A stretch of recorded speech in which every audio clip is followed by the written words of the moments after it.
Good morning to you. Good morning. Good morning to you. Good morning. Good morning to you. Good morning. Good morning. Good morning to you.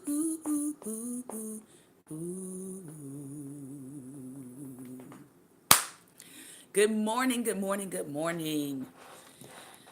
Put some hearts on the screen if your hope is built in nothing less than Jesus' blood and his righteousness. Put some hearts on the screen if you dare not trust any other frame but to wholly lean on Jesus' name. Put some hearts on the screen if for Christ the solid rock you stand because all of the ground is sinking sand. Yes, yes, yes, yes, yes. Good morning, everyone. I want to say welcome to another day. Welcome to another day of life. Welcome to another day of love. Welcome to another day of joy. As the songwriter Jonathan, what's his last name? Reynolds says, he says, I'm not lucky, I'm loved. I totally, completely agree with that sentiment. So good morning to those of you who are coming in. So good morning to those of you who are coming in with us for the first time. This is Daring Dialogues, and I am your host, Shante Charles. I hope that everybody has been having a great and wonderful day. Yes, I certainly do. We are talking about relationships this morning, but I do want to share a few thoughts on our relationship with the United States of America and our relationship with this country going forward as a result of the election process.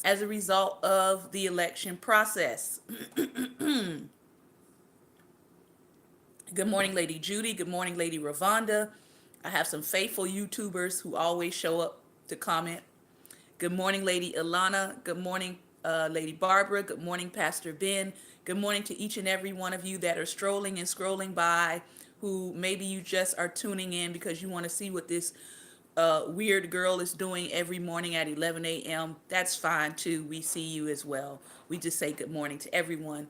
Good morning to those of you who are watching me by your computers, who may have your headphones on because you're in the office and you can't let them know that you're getting this kind of information every morning. I know about those days. So good morning to you as well. So let's talk really briefly. I'm looking at my timer here, so I want to keep it to about 3 to 5 minutes to talk about the election results, etc., etc. Now, if you are a believer, all right, the results really should have encouraged you. And why do I say that? Number one, many of us have been praying for some balance to come to our government. So, provided that those that were elected last night actually are for the citizens that who elected them to get in there to be a stopgap to some of the evil that has been unleashed on our country, we know that the Democrats, for the most part, took back the House on last night, which is going to provide them with a measure of stopping or providing a stopgap to some of the measures that our president has been able to get through because no one in his party has been bold enough to really step up to him and stop what is going on. All right. So we will start to see some measures of balance come back in because now they can't just vote everything through unanimously and rush it through without anybody's approval except one party. So that is good. Um, as one poster said last night, if you are a black person living in the South, if you were in Florida, you were in Georgia, don't get upset because Southern whites are still Southern whites. What does that mean? It means that many of them are very polite racists. And so they'll pretend that they want change, and they'll pretend that they're for you, and they'll, very nicely pretend that they want progression, and then they'll get in the voting booth and they will vote the exact opposite of what they smiled and told you. All right. I lived in South Florida. I was born and bred in Florida. I know that kind of racist very well. I was not prepared for the kind of racist in Maryland. But now that I've been here for a few years, I also knew that Ben Jealous was not going to get Maryland. Because they're more quiet about their racism here, but they're still have some of those Southern sensibilities in terms of racial bigotry. All right. There's active Klansmen in Maryland just as much as there are in parts of Florida. So you had to understand that. And you also had to understand that Florida and Georgia are red states. What does that mean?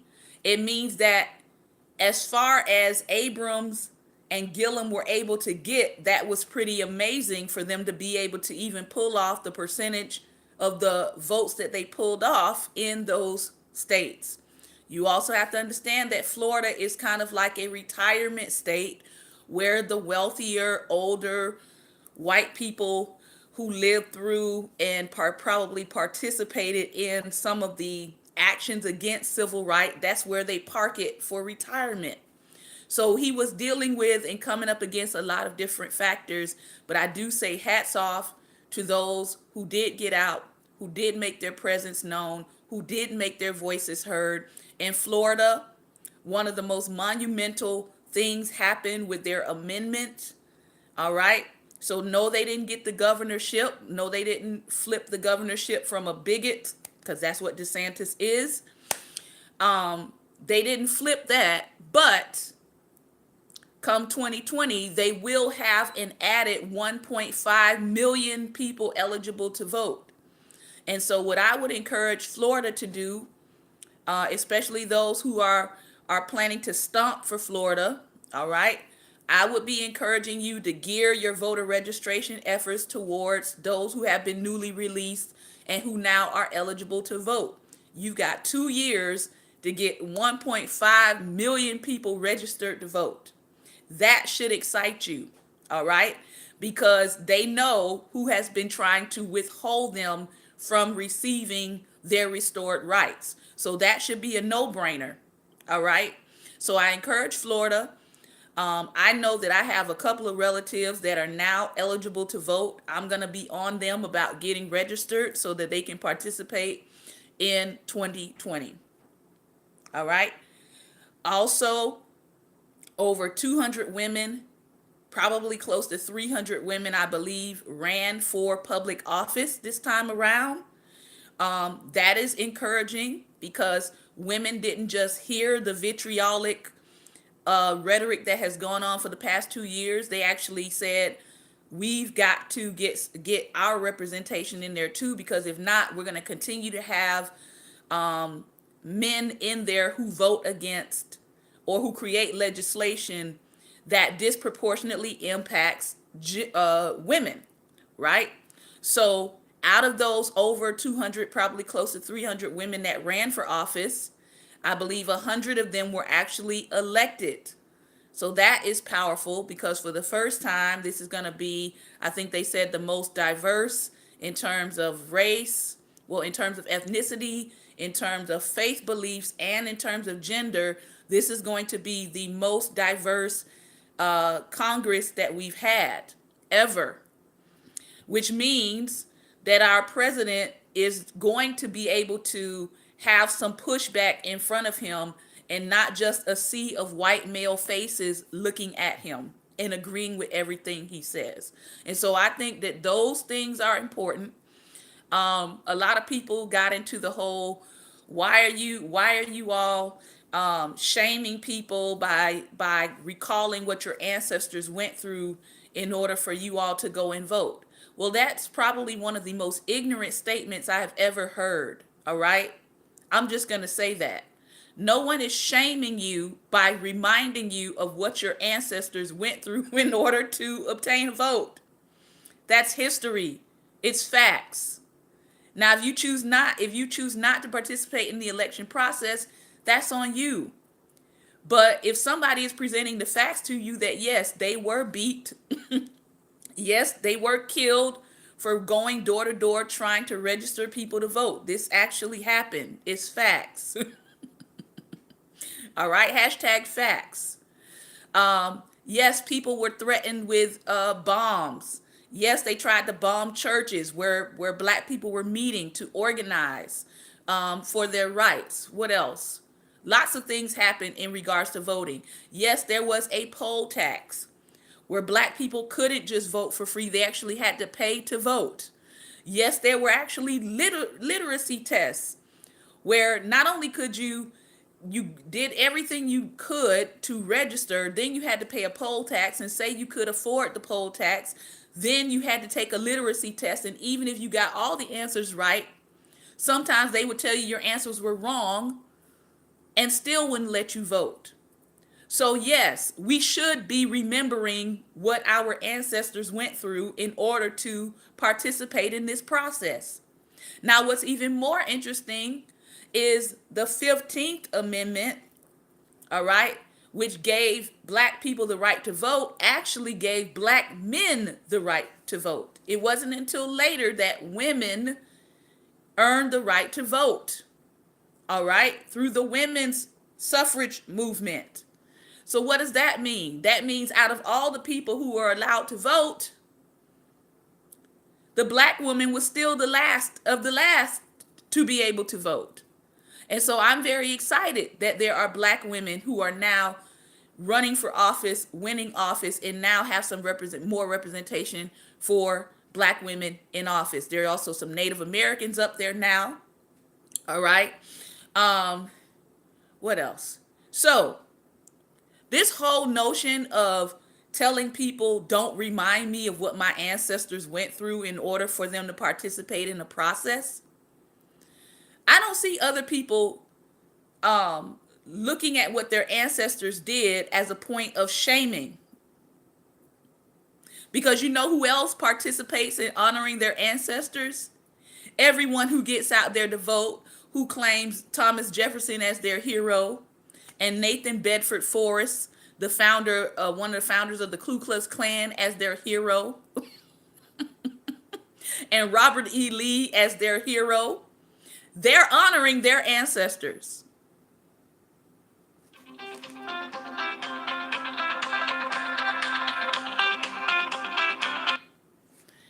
They are honoring their ancestors.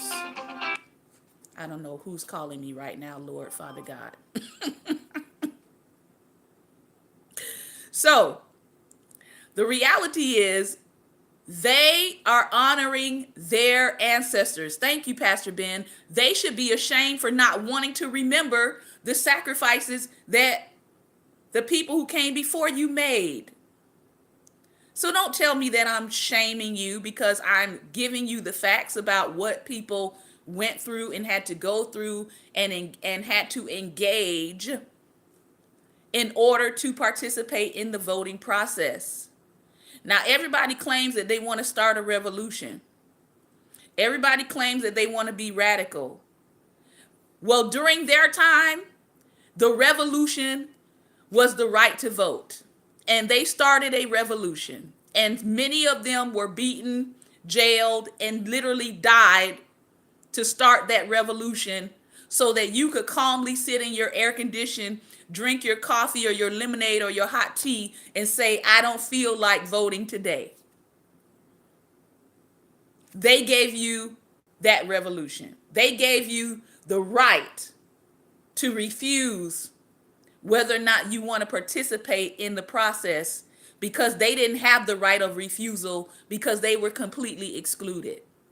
All right. So when you look in terms of our definition of do you want to start a revolution, all right, let's be mindful of history. Let's be mindful of actual facts. Let's be mindful of what went down. Let's be mindful of the fact that the revolution that our generation is partaking in is not going to look like the revolution that the generations of previous times took part in. And we don't have to diss the former generation for our movement forward to be legitimate. Can I say that again? I want to say that one more time. We don't have to diss the previous generation and their efforts for moving this country forward in order for our efforts to be legitimized. I don't have to disrespect my elders in order for people to respect my progress. All right? Is everyone able to see and hear me? Put some hearts on the screen, Periscope people. I know some of you probably got knocked off with that call trying to come through. Put some hearts on the screen if you can see and hear me clearly. All right? If not, I will have to restart Periscope. So if you can see and hear me clearly, put some hearts on the screen. Can everybody see and hear me clearly? I'm waiting for some hearts on the screen. Freezing. All right, I'm going to have to come back. I will come back.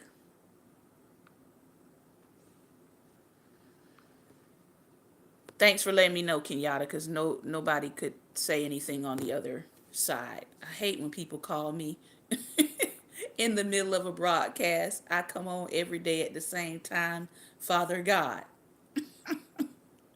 And nobody calls me until I'm broadcasting. Isn't that a mess? All right, and there's somebody I did not know, so let me go back in and put all my information. Thank you all for bearing with me on YouTube. Gosh, start talking about elections and get knocked off. Okay. All right, I got all my information back up here. All right, I'm going live again. Hopefully those who were bumped off will come back in. All right, so let me share this out one more time.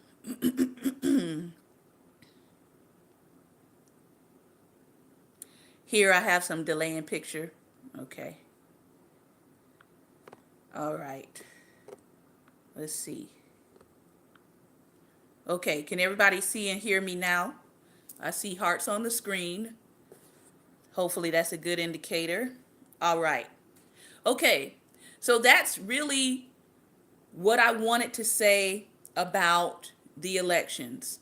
If you're coming in for the first time, I have a mini video before this that you can catch the replay of, which is part 1 of today's broadcast. If you're on YouTube, you're okay. I was able to keep going. All right. So let's continue our talk in the labor of love. We've been talking about the invention of dating. I still see Christians advocating for dating without understanding that dating is a secular construct that was designed to make some people money and not necessarily to benefit you as a person, as a human being. I don't know why pastors and leaders are still advocating dating when it's not biblical.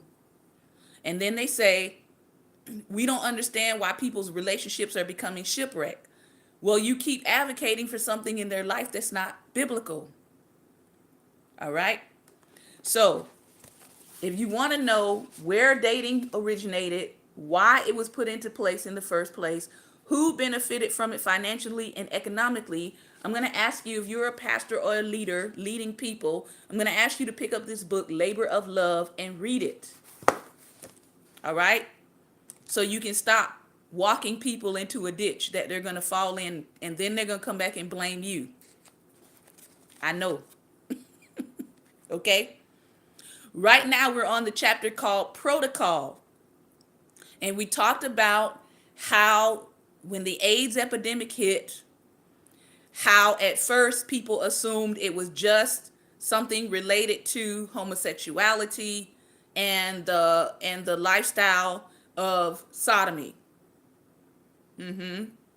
But then they realized that it wasn't just what they called at the time GRID, the gay-related immunodeficiency disease. So they had to rename it to HIV/AIDS.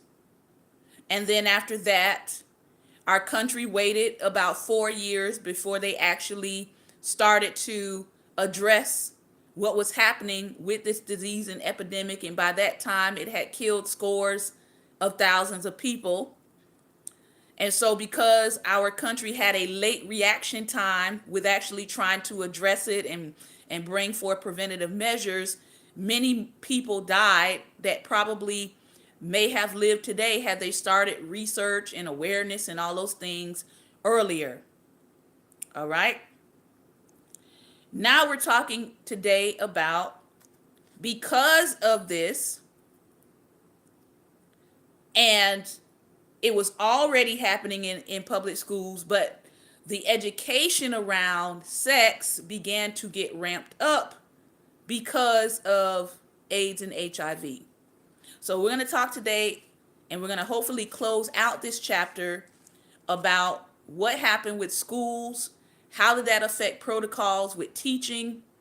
Many of us took courses or were in a public school where your school offered you sex education courses. All right. I taught a sex education course for about 5 years. And I tried to teach it as holistically holy as I possibly could without being too graphic with my students. But then, of course, it depends on who your sex ed instructor is. That if they were off into the perversions, you probably got a whole different sexual education course than maybe somebody who was a believer who was teaching that same course. All right. Because some taught it from the perspective of children are going to do whatever, so let me just tell them everything. And then some taught it from the perspective of, if you give children all of the proper information to make a sound decision, if you tell them the facts and the consequences, that you're equipping them with enough information so they can make a wise decision. And you're encouraging them to understand that their body is a temple. And you're encouraging them to understand that the sexual process is not only secular, but it's sacred. And you're encouraging them that that part of themselves is something that is unique and valuable to them, and that their body is not just some commodity to be passed along to just random people. And if you're telling them about the option called abstinence and the benefits of abstinence, then you equip them to make a wise decision. You're not pushing your beliefs on them, but you are giving them all of the options, which I can tell you some sex ed teachers do not do that. They don't even cover abstinence as a sexual choice. All right. So let's take a look at what was happening in American public schools first. American public schools began offering classes in sex education precisely during the years when dating first became mainstream, which was in the 1910s. As courtship moved out of the family living room and the church basements into public settings, progressive educators recognized that young people might no longer be able to rely on their parents and pastors to tell them what they needed to know when they needed to know it. Now, she just dropped a major bomb right there. And again, this is not a Christian writer, but she just dropped a major bomb right there. I hope you heard it. Did anybody hear it? Did anybody hear that one drop? She said that it was parents and pastors telling young people what they needed to know. Before dating became a cash cow and money-making business, and therefore it moved away from the realm of conscientious moral guidance. And now look at us today. So it was courtship initially, and parents and pastors were involved in helping you make sound moral decisions. But then dating became a commercialized money-making market, almost like what is happening to churches. And so they started moving away from the moral, what can I use the word? The moral plumb line of what pastors, spiritual leaders, and guardians were providing. They were providing plumb lines and boundaries and moral guidelines. So they moved away from that and it became a commercialized deal. So now you've moved away from moral counsel to now anybody can counsel you. Anybody can tell you what to do in terms of your relationships, whether it fits a moral standard or not. And that's actually where we are and where we have landed as a society, and we seem to be stuck right there. So, what exactly should be included in the curriculum of sex ed courses had always been controversial. The Chicago teachers who developed pilot programs for the city in the 1920s, so programs for sex education came out of Chicago, for instance, hotly debated whether information about puberty, sex, and family planning should simply be added to existing biology and home economics courses. I know my group of age group went through that. Sometimes there were things added to your science course that had to do with puberty and sexuality until they created the class called family living, right? Or they decided, should it be added to the home economics course? I took a home economics course in, I believe, the 11th grade. I don't even think most schools have home economics courses anymore. Now, I didn't learn how to cook very well, but it was offered. All right. So whether the school should invite doctors and nurses to speak to students during dedicated sessions. Educators bounce back and forth between versions of these two approaches for many years. But in the 1980s and 90s, sex education became a political battlefield. Yes, it did. That was right along the time when I was learning sex education. All right. That's when parents were now being given permission forms to say, hey, you can opt your child out of sex education. And the children that were opted out of sex education started experimenting themselves. And then we found a lot of children who were pregnant because they had opted out. They opted out of sex education. So whoops, we didn't know that we could make a baby this young and all this other kind of things that happen. We didn't know that we could have a child based on, the male sperm and all of that. The parents opted them out of sexual education. And then the parents were not sexually educating them, because again, it goes back to the fact that spiritual leaders and parents were the ones who were educating their children initially. All right. The effects were paradoxical. During these years, the absolute number of programs grew dramatically. Between 1980 and 1989, the number of states that mandated public schools to teach sex ed went from 6 to 17, plus DC. But the fact that federal law left it up to the local school boards to set the curriculum meant that students from different parts of the country were learning different things. In many places, conservatives managed to restrict what they were taught to abstinence only. So that means that sexual educators in certain states could only talk about abstinence. They couldn't talk about protection. They couldn't talk about STDs, potential diseases that were out. None of that, only abstinence. Between 1999 and 2009, states received nearly $1 billion of federal funding to support abstinence-only programs, and as of 2009, 86% of schools in the country mandated that sex ed classes advocate abstinence. But not mine, she says. In the liberal public high school that I went to in New York, around the turn of the millennium, we talked about sex early and often. I still remember my fifth grade gym teacher crowding us into a room to play a warm up game. She would throw out a word or phrase that we might have heard around and then cold call someone who then had to tell the class where he or she thought it meant.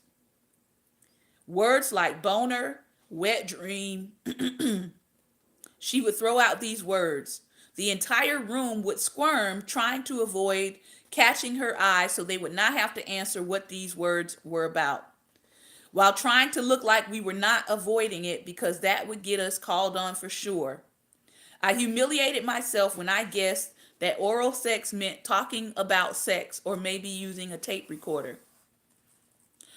My ignorance lasted for weeks, but soon even nerds like me became fluent in sexual language. We learned about anatomy. We learned words like fallopian and frenulum. In later years, we learned what crowning looked like from the childbirth scene in the movie The Miracle of Life. Now, if you grew up in the 80s or 90s, you probably saw the video The Miracle of Life. Well, my parent opted me out of that video, so I never saw it. We learned what a pain it would be to have a child in high school from the baby project. Most people took part in the baby project. You either had to take care of an egg, or you had to take care of a bag of flour, which is supposed to represent a 5-pound baby, a newborn baby, or you participated in a program where the babies are now very real looking. They can cry. You have to feed them. There's a computer chip on the inside of the baby that can tell the reviewer who looks at your results. They can tell how long you left the baby unattended. They can tell if you were shaking the baby harshly. They can tell if you neglected to feed the baby, and then it gives you a grade based on what the digital sensor detected as you took that real lifelike child around for the weekend. My students got a chance to participate in that program. And it was really scary to see what some of the students were doing to the little baby. We had one student that left the baby. We're talking about a $300 doll. We had one student that left the baby at the bus station. We never retrieved that baby. We had one student that put the baby in the trash can because she was tired of it crying. Like, those were some of the things that we saw that was going on with our students, and we had conversations with them to make them understand that you are not ready to be a parent at 13, 14, 15, 16 years old, 17 years old. All right? So there was a benefit to the baby program because it was helping adults understand the level of maturity of the students, but it was also showing the students that they were not ready to take care of a child. The New York Board of Education sent a box of rubber babies to our school, again, which would wail and wet themselves at all hours. They contained computer chips that kept track of how responsive you were to them.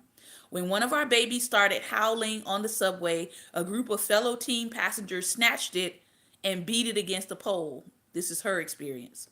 The father explained what had happened and argued his failing baby project grade to get a B minus. The point was mostly to scare us. Classroom slides showed HPV warts sprouting over genitalia like cauliflower blossoms and aching slits that our teacher said were syphilitic cancers. They showed us all kinds of gruesome, grotesque pictures and images that had to do with the result of disease. Another teacher taught us that extra large condoms are for extra large egos by unwrapping a Trojan Magnum over her fist and yanking it down until it covered her entire forearm. The main goal seemed to be instilling terror within us, and the cure for terror was supposed to be talk. Pleasure was secondary.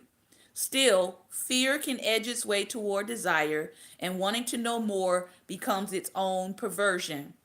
It was not as if the abstinence-only line that other kids got at school was keeping them from seeking out information about sex.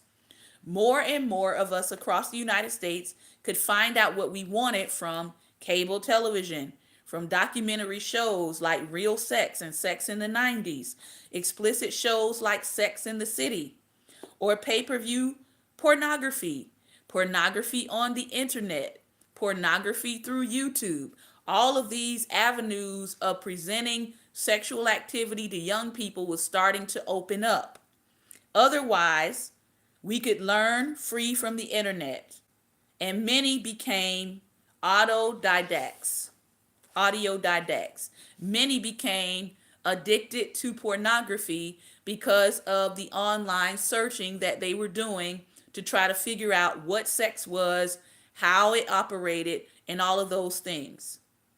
So you have a whole generation of people who are dealing with the effects of porn addiction now because of how they were trying to teach themselves and learn about sex. And in that format, a person becomes objectified, and it takes away from the sacredness of what you're supposed to be experiencing for a lifetime with one partner.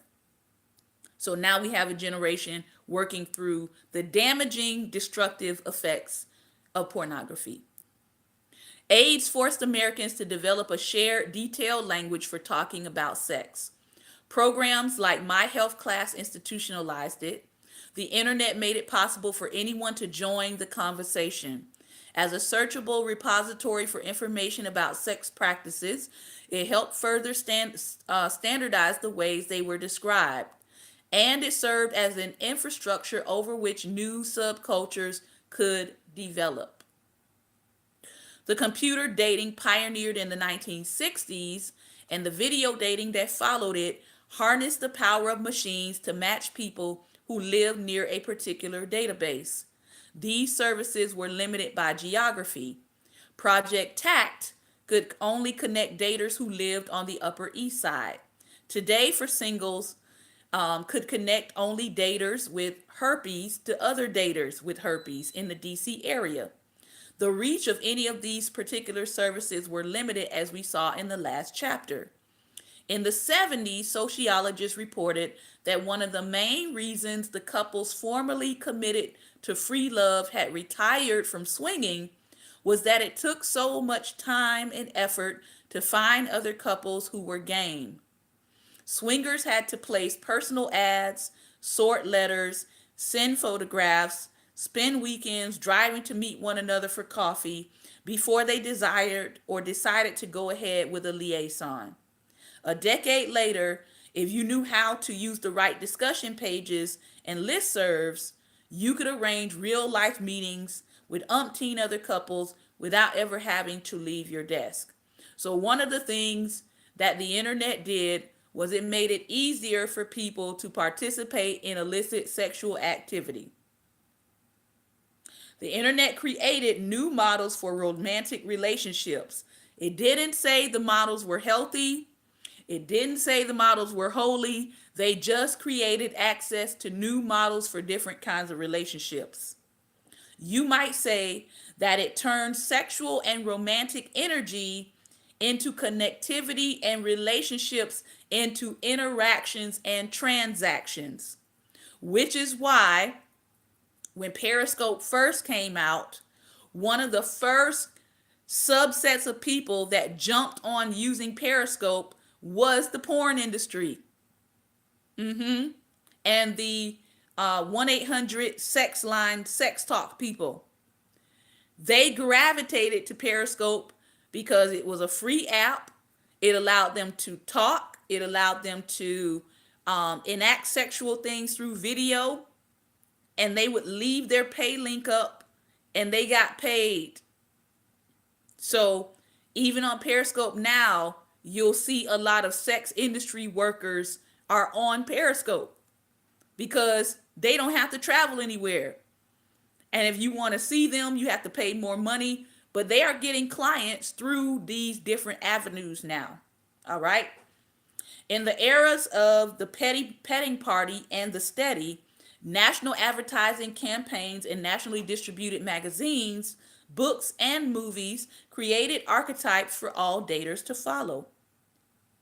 They began with our movies. They began to create the archetype or the character of the Greek and the co-ed, the boyfriend and the girlfriend. Daters who did not conform to these types were clearly recognizable as deviating from them.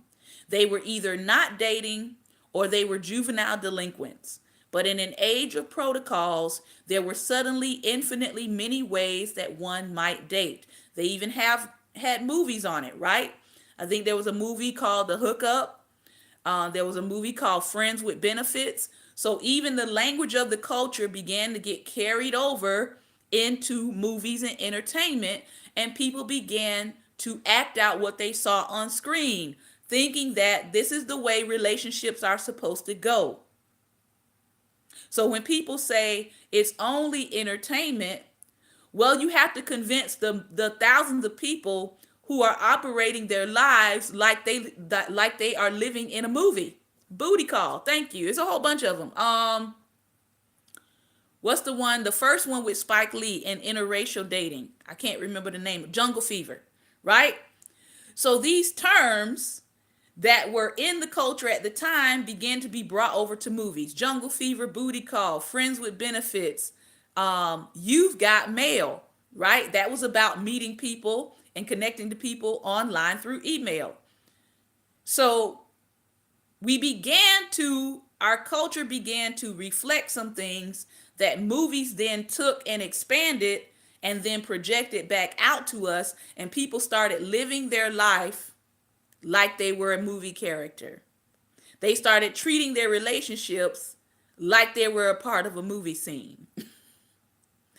And this is why we now have the hashtag IRL, which stands for in real life, because people want to get back to the reality of what relationships are supposed to be, as opposed to reality TV versions of relationships, which are scripted, by the way, many of them. So the curious dater must simply learn how to communicate his or her desires and find someone who is receptive to the things that he or she wants. Under these arrangements, a lot of the work of dating became the process of setting, testing, and resetting your own limits. I meet a woman at an academic conference who has been dating someone steadily for 4 years.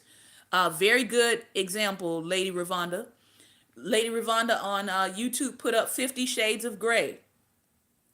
50 Shades of Grey was supposed to be showing you a dysfunctional relationship.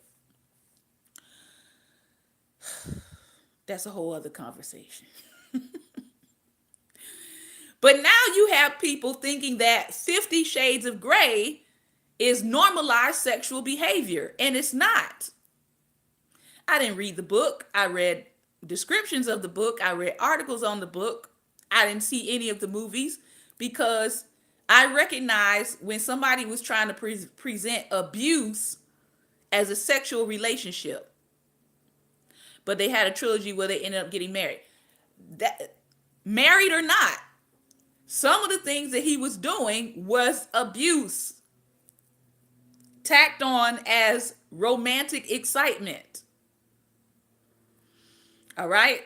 And I know that some people are involved in that lifestyle, but the reality is that they were trying to normalize what is not considered normal. And some people fell for it. All right. So she says here, I meet a woman at an academic conference who has been dating someone steadily for 4 years. They moved across oceans and continents to be together, then spent a year and a half opening their relationship. I know, Prophet, but if you go look at all the studies on it, it does not turn out well. She says that it took nearly a year of discussing their fantasies and fears and speculating about how they might react to certain situations before either of them felt comfortable actually being with anyone else. They took for granted that an open relationship where each partner was allowed to sleep with others and even to bring new lovers back to their shared home was possible. They simply had to invest the time in articulating how these interactions would work. 8 months into opening her relationship, a younger acquaintance confesses to me that so far all she and her partner have done is talk. Yeah, I know a few too, Lady Ravonda. It was actually the most people that were actually seen watching the initial film was white evangelical women. She's talking about 50 Shades of Grey. There was a report that came out on it when it first came out that the Bible Belt were the most seen viewers when 50 Shades of Grey first came out. I'll let you all figure out how that plays into uh, what we see happening now with Donald Trump. Today, dating protocols seem to change so quickly that the end of even a medium term relationship can leave you feeling like a Rip Van Winkle. To be back on the market is supposed to be exciting. And yet, like so many other dating phases, it often inspires anxiety and bewilderment. What do the kids do these days? An old friend wants to know. He is only half joking. We are at a party sometime in our mid 20s, and he has just broken up with the girl he had been with since they all went to high school together. Do we have sex now? Does does who just have sex? The rest of us ask.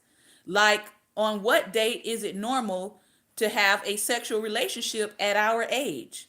The first, the fifth? Having experienced sex with his prom date as a virgin and risen to find himself transformed into a well dressed older investment banker, this friend feels bewildered by the sheer number of his dating options. We can sympathize. Everyone agrees that there is no agreement on this subject. Pause. There is no agreement on the subject of sexuality within a dating relationship. I'm going to go even further. Let me get my orange juice for this.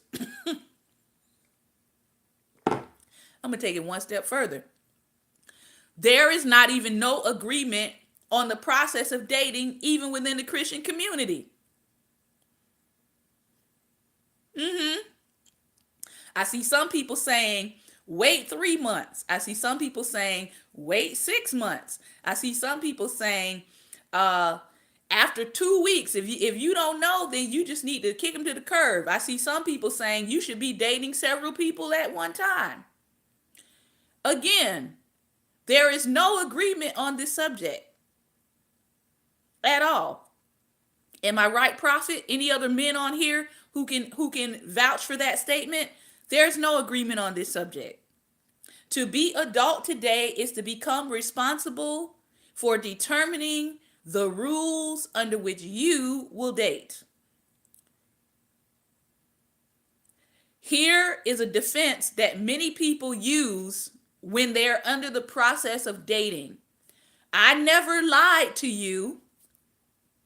I never lied to you. I never promised you anything. I never said we were serious. This is supposedly a fair defense against many charges of misconduct. Not that it makes having not been lied to feel much better. So there are people out here who are in relationships who are breaking people over and over and over again because they don't know what they're doing in the process. They don't have any boundaries established. They don't have any rules for how they're going to carry out relationships. So they're just experimenting on you until they find the right person that they want to be with for the rest of their life. Now, if you think that that is a good way to run your relationships, then more power to you. But there are men who, especially if they're musicians and they're traveling musicians, and unfortunately we're finding this out about traveling ministers, there are men who have women in every city that they travel to very frequently. And they lead women on. And these women think that they're the only one. And he doesn't correct their assumption. And so he milks that relationship as long as she doesn't catch on that she's not the only one. And then when she catches on and finds out she's not the only one and she's hurt and she's heartbroken, then he says, well, I never lied to you. I don't know what you thought this was. Well, she didn't know what to think of it because you didn't express clearly what it was.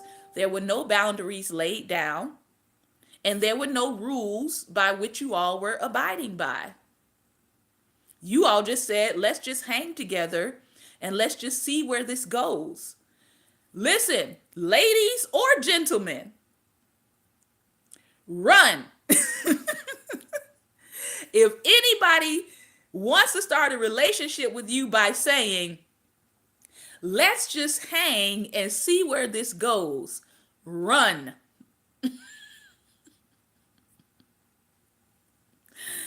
Can I say that one more time? Can I say that one more time? If any man or woman wants to start a relationship with you and you hear these words, let's just see where it goes. Let's just hang out and let's just see where it goes. Run. Especially if you are looking to get into a serious relationship. You are not trying to waste time. You know what you want in life. You know you want to be married. You know you want to start a family. Thank you. Run, Forrest, run.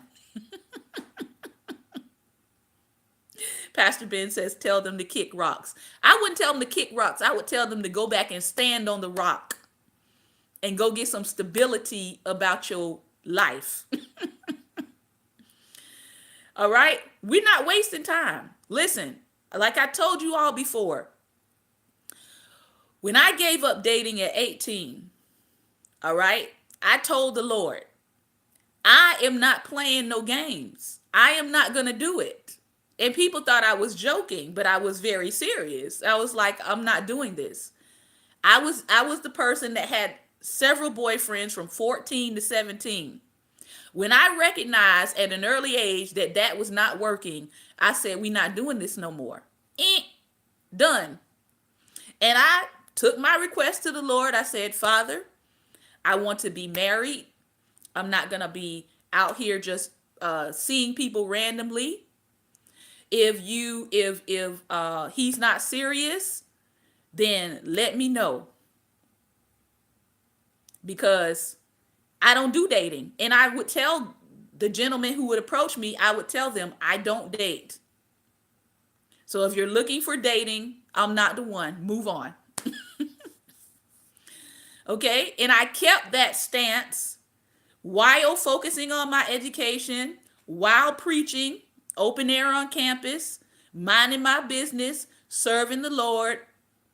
And then the Lord brought someone who was already in my circle of acquaintance.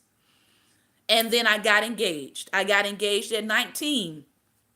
And then I got married at 22. Notice I didn't get engaged at 19 and then 20 I was married. No, we didn't do that. All right. So it is possible.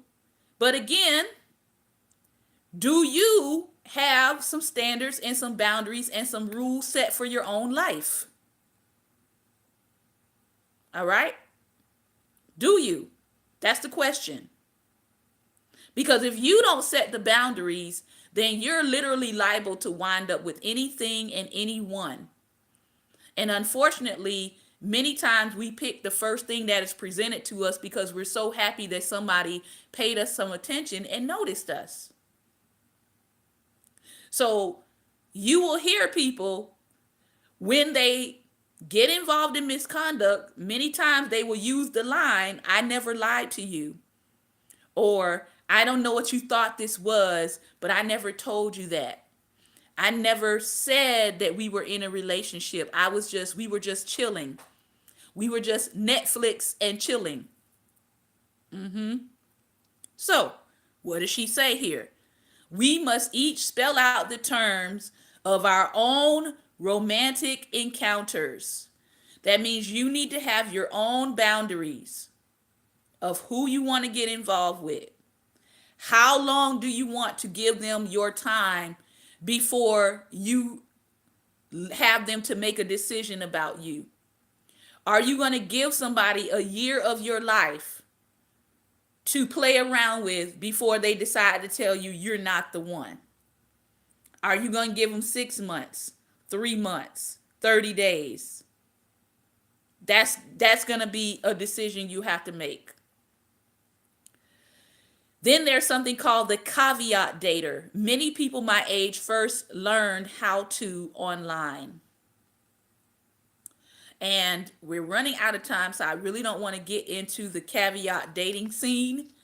But we will come back to this on next week, talking about what happened with people who started creating and setting these boundaries. Many of them began to get into cyber sex, where they said, you know what, right now it's too dangerous to be involved in a sexual relationship.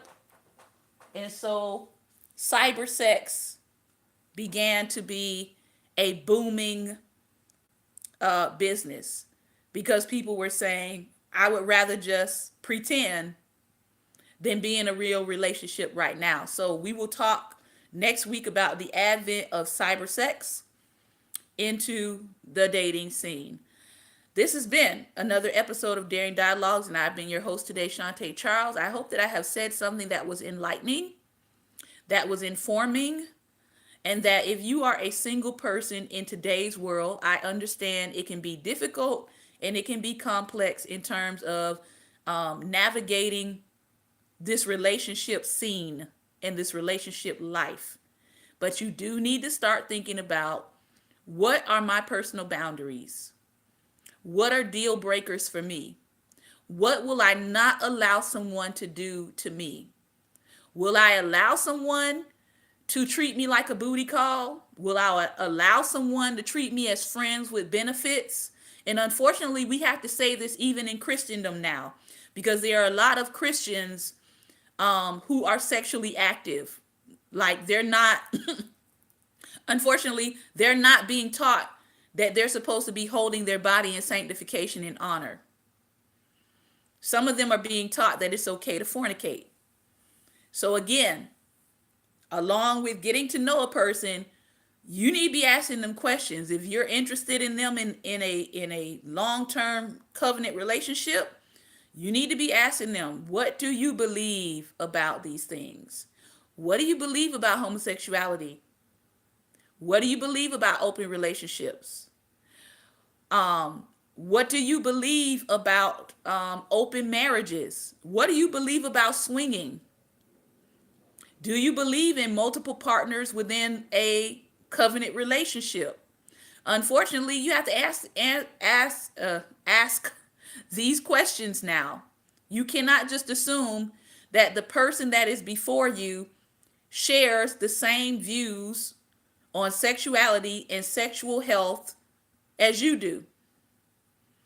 There are a lot of women right now who are HIV positive, dealing with AIDS and HIV, and they're married because their partner did not disclose their sexual viewpoint and their sexual values with their spouse before they got married.